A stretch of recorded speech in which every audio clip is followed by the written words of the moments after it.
கதை கேட்கும் நண்பர்களுக்கு என்னுடைய அன்பு வணக்கம். இந்த காலத்தில் யார் ஏமாற்றுவார்கள் என்றே சொல்ல முடியவில்லை. கையில்லாமல் எழுதியே ஒருவன் ஏமாற்றினான் என்பதை உங்களால் நம்ப முடிகிறதா? ஆம், உண்மையிலேயே அவனுடைய கதையைத்தான் இப்பொழுது நான் உங்களுக்கு சொல்லப் போகிறேன்.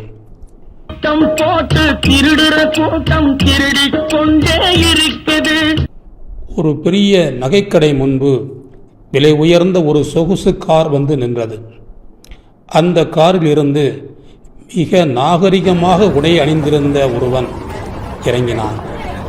அவனுக்கு வலது கை இல்லை, ஆனால் பார்ப்பதற்கு டிப்டாப்பாக இருந்தான். அந்த கடையின் உள்ளே சென்றதும் கடைக்காரர் அவனை வரவேற்றார். அவரிடம், ஐயா, விலை உயர்ந்த வைர மோதிரம் உங்களிடம் இருக்கிறதா என்று கேட்டான்.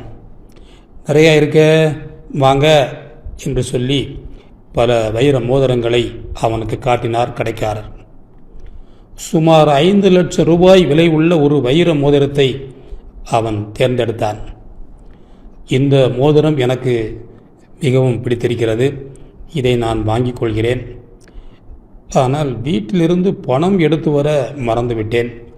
நான் சொல்வது போல் ஒரு கடிதம் எழுதுங்கள், என் காரோட்டியிடம் அந்த கடிதத்தை கொடுத்து வீட்டிற்கு அனுப்பி பணம் வாங்கி வர சொல்கிறேன் என்று சொன்னான். நான் அதுவரை இங்கேயே இருக்கிறேன் என்றும் சொன்னான். கடைக்காரர் அதை நம்பி ஒரு தாளை எடுத்து, என்ன எழுத வேண்டும் சொல்லுங்கள் என்று கேட்டார். என்னால் எழுத முடியாது, நீங்களே எழுதுங்கள் என்று சொல்லிவிட்டு அவன் சொன்னான், அன்பே, இந்த கடிதம் கொண்டு வருபவரிடம் உடனே 5 லட்சம் ரூபாய் கொடுத்து அனுப்பவும், மிகவும் அவசரம் என்று எழுதச் சொன்னான். அப்படியே எழுதிய கடைக்காரர் அந்த கடிதத்தை அவனிடம் கொடுத்தார்.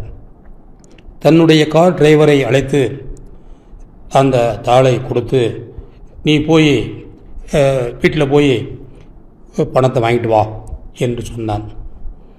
சிறிது நேரத்தில் பணத்துடன் வந்தான் அந்த கார் டிரைவர்.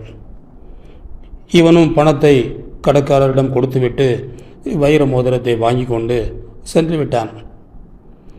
கடைக்காரர் இரவு கடையெல்லாம் முடித்துவிட்டு வீடு திரும்பினார். அவரிடம் கடைக்காரனுடைய மனைவி, அப்படி என்னங்க திடீர் செலவு, மிகவும் அவசரம், 5 லட்சம் ரூபாய் கொடுத்து அனுப்பு என்று எழுதி அனுப்பி வச்சிங்களே, எதற்காக என்று கேட்டாள். அப்பொழுதுதான் கடைக்காரருக்கு புரிந்தது. தன்னுடைய கையெழுத்திலேயே எழுதச் சொல்லி என்னுடைய வீட்டிற்கே ஆளை அனுப்பி அவன் ஏமாற்றிய விவரம் அவனுக்கு இப்பொழுதுதான் புரிந்தது.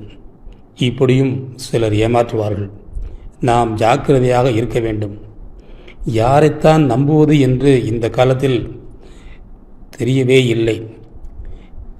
நாகரிகமாக உடையணிந்த ஆட்கள் கூட இப்பொழுது ஏமாற்ற ஆரம்பித்து விட்டார்கள். அதனால் நம்முடைய கண்களை யாரையுமே நம்ப வேண்டாம் என்றுதான் வைக்க சொல்ல வேண்டியிருக்கிறது. கண்ணை நம்பாதே, உன்னை ஏமாற்றும் நீ காணும் தோற்றம். யாரையுமே நம்ப வேண்டாம் என்றுதான் வைக்க சொல்ல வேண்டியிருக்கிறது. கதையை கேட்டமைக்கு நன்றி. மீண்டும் சந்திப்போம். வணக்கம்.